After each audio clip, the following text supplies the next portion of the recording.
খাবো অতীন, খাবার খাবো,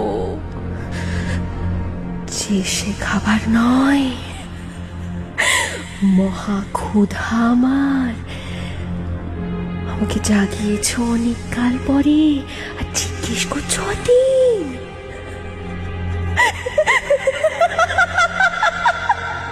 আমার শরীর তুমি দেখোনি অতীন? কি চাই মা আপনার? ভোগ চাই, মহাভোগ।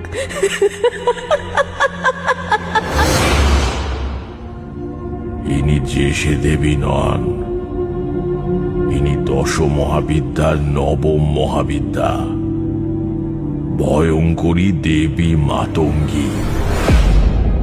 মা আমাকে ডাকেন।